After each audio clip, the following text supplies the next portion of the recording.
Bonjour. Vale, un pequeño aviso. Este vídeo va a ser en catalán porque tengo un montón de cosas que comentar en catalán, en especial porque voy a hablar sobre este libro, El rastro del llamp. Pero no os asustéis si no entendéis el catalán, voy a poner subtítulos aquí abajo para que podáis seguirlo. Y empezamos. Spoiler alert!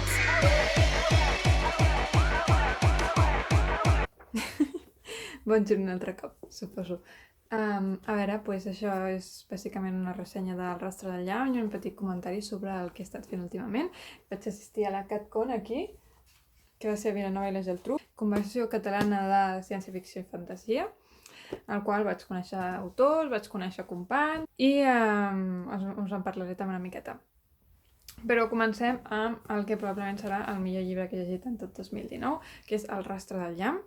El rastre del llamp és un llibre d'una saga, una trilogia probablement d'una autora americana, la Rebecca Ronhorst, que és una nadiua americana d'un pueblo que sincerament jo no aconsegueixo pronunciar mai, que ha parlat d'un sisè món. En la mitologia navajo es creu que ara mateix estem vivint el cinquè món, o sigui que seria un món postapocalíptic, és una forma de dir que ha passat alguna cosa. Ja ha passat una inundació i han aparegut monstres de la mitologia, de les històries navajos, que estan aterroritzant a la gent. I tenim a la Maggie, que es dedica a matar-los, perquè és una matamostres. Però ella no es veu com una heroïna que salva la humanitat, sinó més aviat com un altre dels monstres. I això té molt a veure amb unes coses que començaré més endavant. El que més m'ha agradat de la història, òbviament, és la mitologia. He escrit 2 articles sencers només de la mitologia navajo i és una mica això de... m'encanta aprendre sobre coses que no conec. La veritat és que una cosa que passa molt amb les urban fantasies és que veuen molt dels mites que ja coneixem molt, del Dràcula, de l'home llop, dels zombis, coses així. Llavors, veure ja no només que es parla d'uns monstres diferents, sinó d'una mitologia completament diferent que no coneixia res, ha sigut molt estimulant. M'ha encantat l'experiència.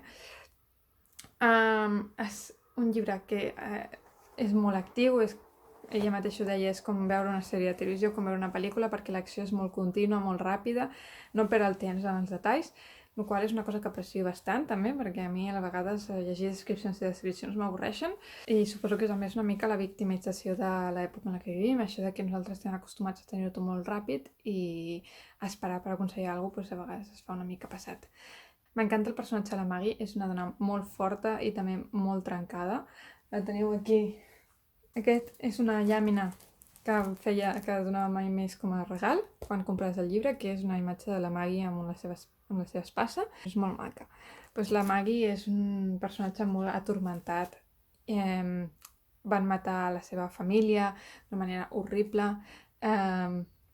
Va ser criada, per així dir-ho, per un home que era molt violent, el qual ella admirava, però al mateix temps això va ser una relació bastant tòxica.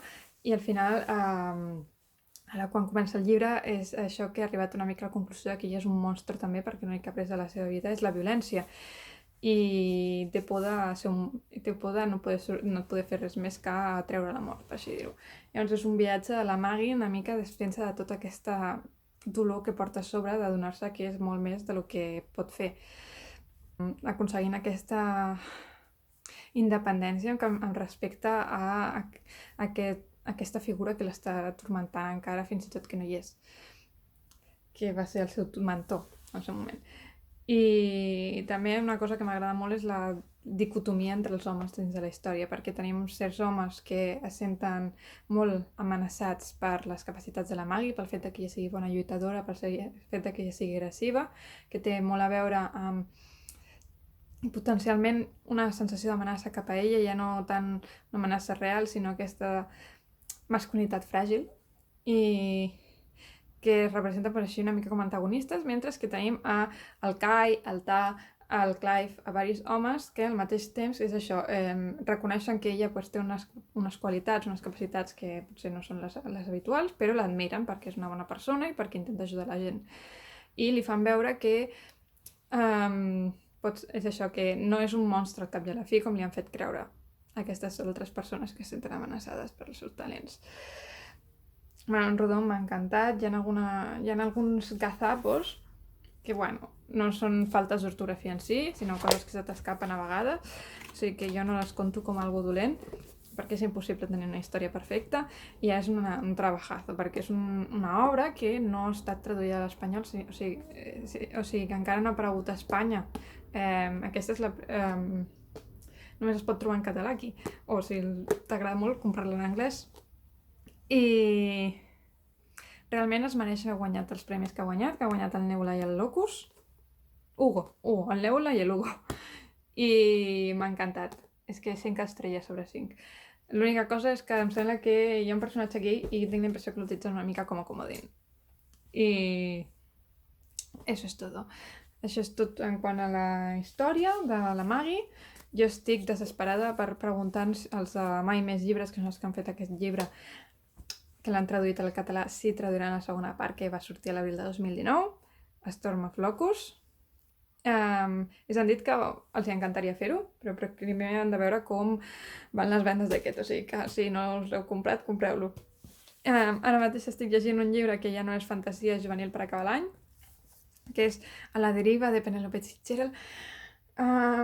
Porto 25 pàgines i m'estic morint perquè no m'agrada gaire, la veritat. És això que deia la que odio les descripcions. Pues això és tot descripcions, però mira, m'ho van regalar els meus pares per un Sant Jordi, tinc aquí la seva dedicatòria, i pues, he dit, pues, me faré l'esforç i me'l llegiré. I bueno, adeu-siau i fins a la pròxima. Spoiler alert!